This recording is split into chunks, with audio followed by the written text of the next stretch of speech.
妙蛙种子，使用撞击。剑二看到藤鞭不中，立刻发出新的指令，但显然他就没有考虑到妙蛙种子连藤鞭都无法命中独角虫，只是普通的冲撞又怎么可能击中呢？独角虫，吐丝，瞄准他的眼睛。夏燕指挥道。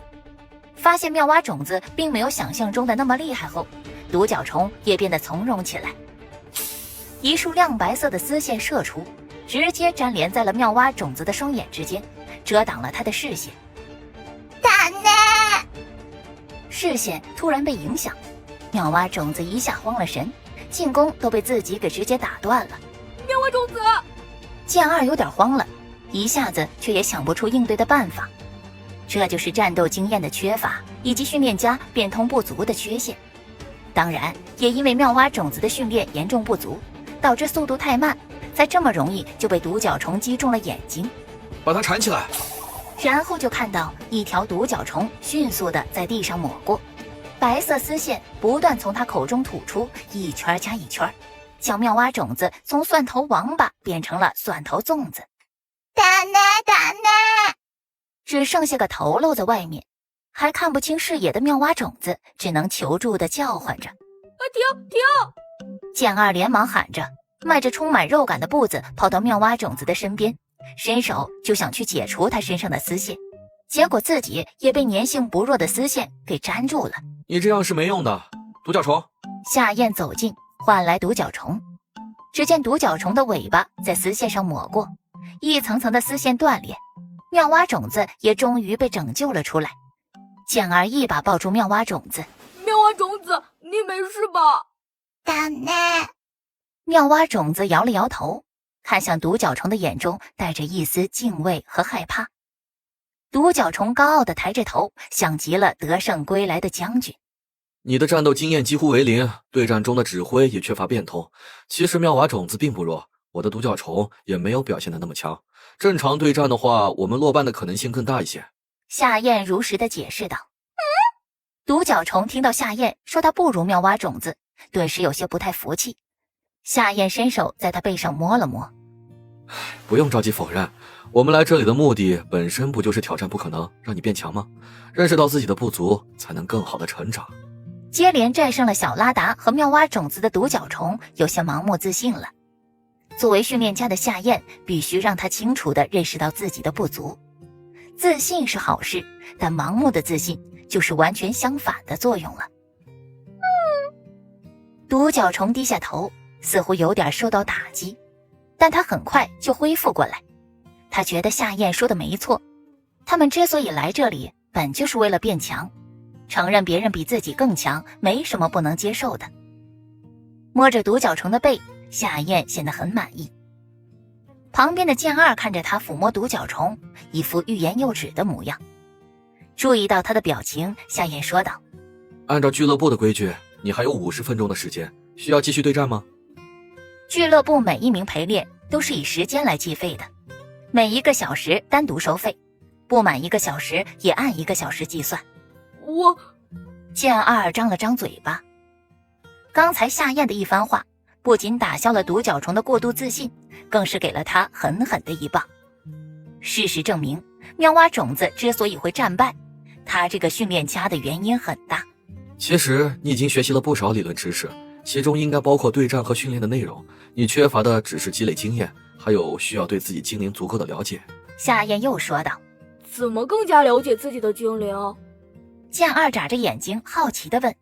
训练，不断的训练。你有训练过你的妙蛙种子吗？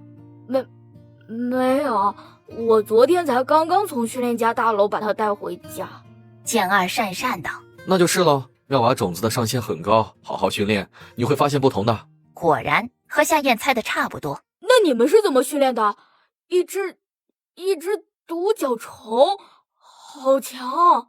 对战输了并没有什么，但输给独角虫让他感受到了不小的挫败。我可以理解为你要将对战陪练改为训练陪练吗？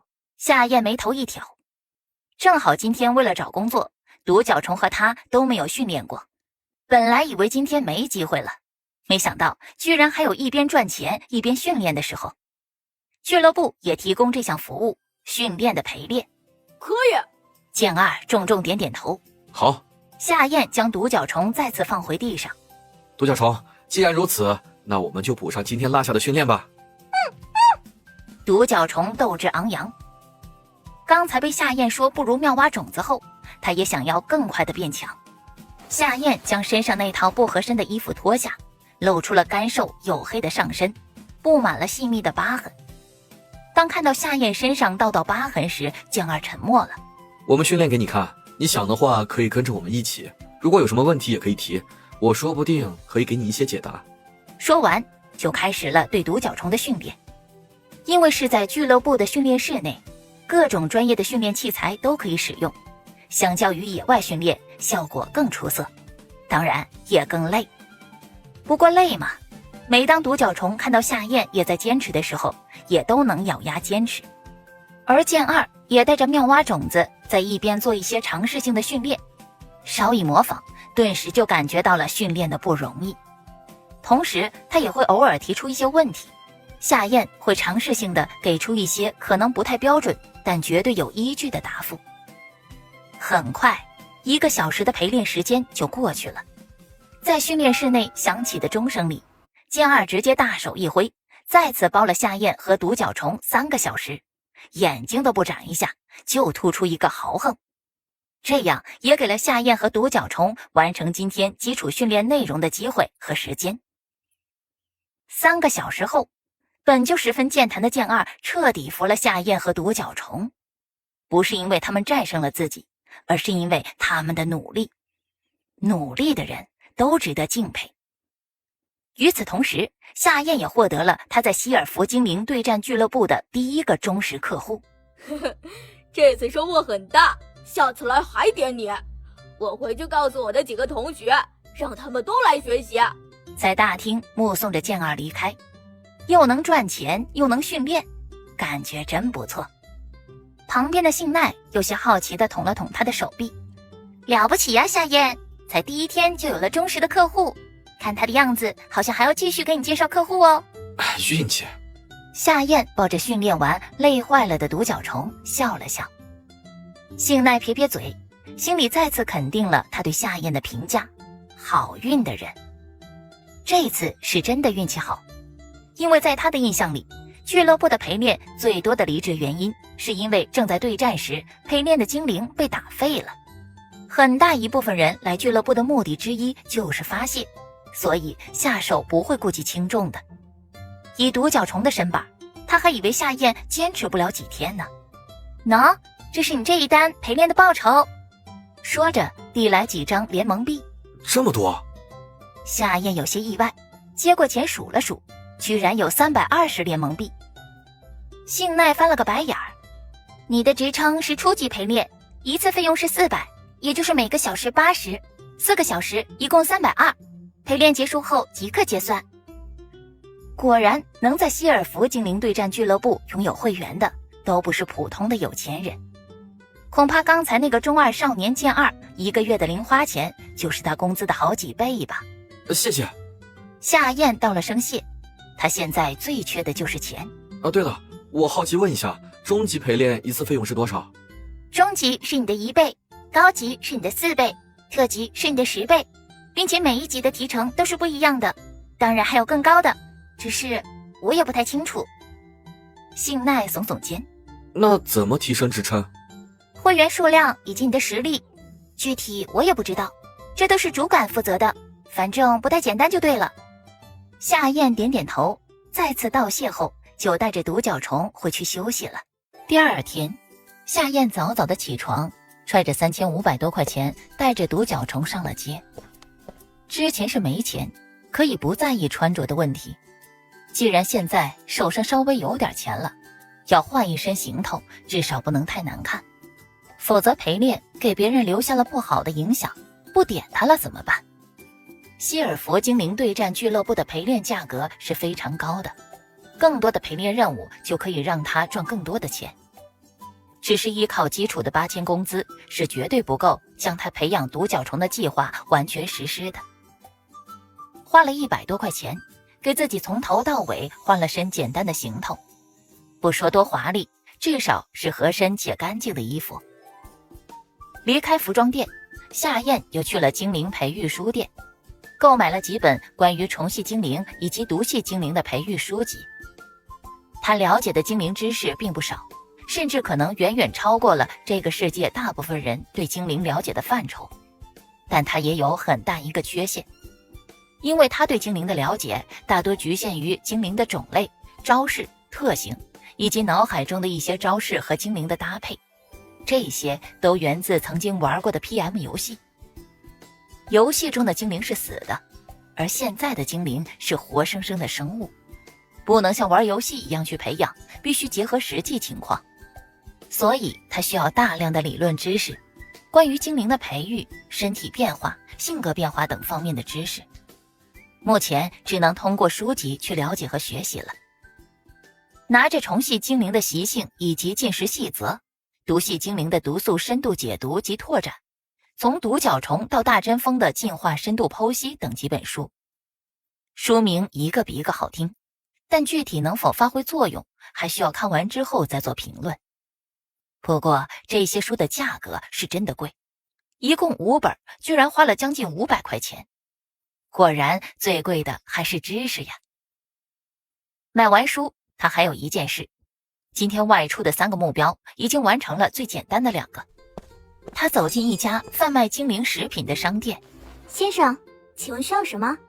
琳琅满目的各式商品被堆放在货架上，有模样可爱的精灵零食，也有标注着应对不同精灵的各类能量方块以及能量食物，还有一整个货架上整齐摆放着的各类牛奶，其中最贵的也是最有名的，是源自成都地区的猫猫牛奶。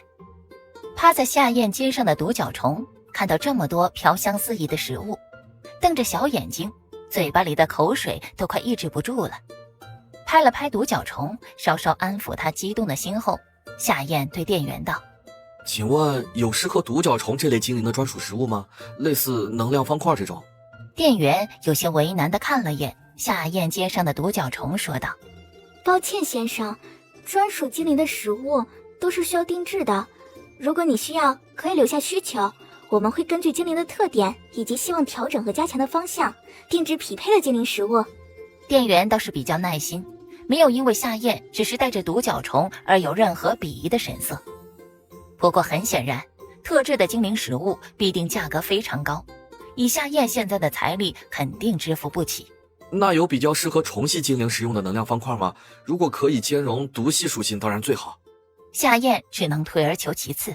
那建议看看这几款。说着，店员拿出了几个盒子，里面放着晶莹剔透的能量方块，嗅到其上散发出来的气味，独角虫的眼睛都直了。由此可见，这些能量方块对独角虫的诱惑有多大。这2款是初级能量方块，分别适合虫系精灵以及毒系精灵，长期的使用可以较小幅度的提升精灵的能力，并且更利于精灵对自身属性能量的使用和开发。店员指着其中的2个盒子，一个为青绿色的能量方块，另一个则为浅紫色的能量方块。虽然同样晶莹，但里面有着明显肉眼可见的杂质。这款呢？夏燕望向旁边那盒，店员笑着说道：这款则是终极能量方块，我们称之为银翠能量方块，完美的结合了虫系以及毒系能量，材料选用最适合虫系精灵口味的翠叶果。对着这款能量方块，店员进行了非常详细的介绍，听得夏燕都有些激动，忍不住地问：价格呢？店员脸上的笑容更深。因为是终极能量方块，所以价格会稍微贵一些，50联盟币一颗。50联盟币。夏燕表情一僵，猜到了精灵的能量方块价格会很贵，但怎么也想不到会有这么高。这还只是终极能量方块，很难想象高级乃至特级能量方块的价格会是多么恐怖。能量方块中蕴含着极高的能量，以独角虫目前的食量，一顿大概也就在2到3颗就足够了。一天3顿，那么一天就需要6到9颗。保守估计，就算他每天7颗，那就是350联盟币。这一计算下来，夏燕有点牙疼。仿佛看出他的为难，店员继续道：当然，另外2款初级能量方块也是相当不错的产品，并且价格只要20联盟币一颗，性价比会高很多。夏燕却果断摇了摇头。独角虫的起步基础本就不如别的精灵，如果在这方面他都选择退而求其次的话，不知道什么时候才能达到自己的要求。他想了想，麻烦先给我打包50颗吧。手里剩下的钱本就不多，50颗应该够独角虫吃几天的。如果这几天俱乐部没有给他安排排练任务，后面的一段时间他恐怕又要吃土了。但不管自己吃不吃土，对于独角虫的食物，夏燕不会有任何吝啬。好的。店员有点诧异地看了他一眼，没想到这个穿着普通，看上去还有点营养不良的训练家，居然这么舍得给一只独角虫花钱。对了，这个猫猫牛奶是怎么卖的？牛奶可以让独角虫的身体变得更强，对它的甲壳生长作用更为显著。一瓶猫猫牛奶450毫升，价格的话则是50联盟币一瓶。普通一点的精灵牛奶价格会便宜一点，10联盟币一瓶。店员一边打包能量方块，一边说道：这大奶罐的奶果然堪比金子。心里吐槽了句。那我买有这么多折扣吗？店员手上动作一顿，似乎有些为难，最后又仿佛做出了什么重大决定一般。给您95折吧，一般我们店都是不打折的。对于这些销售的手段，夏燕心知肚明，也不拆穿，有折扣总比没有好。计算完还剩下多少钱，才说道：那给我来8瓶猫猫牛奶，再来12瓶普通的精灵牛奶。好的，请稍等。最后将身上的联盟币花的还剩下不到50，拎着大袋小袋的东西，乘坐公交车准备回俱乐部。所幸他自己的食物不用担心，俱乐部提供餐饮，虽然不是很好吃，但只要能吃饱，夏燕也不在意。只要独角虫能够顺利成长，他的这些付出都是值得的。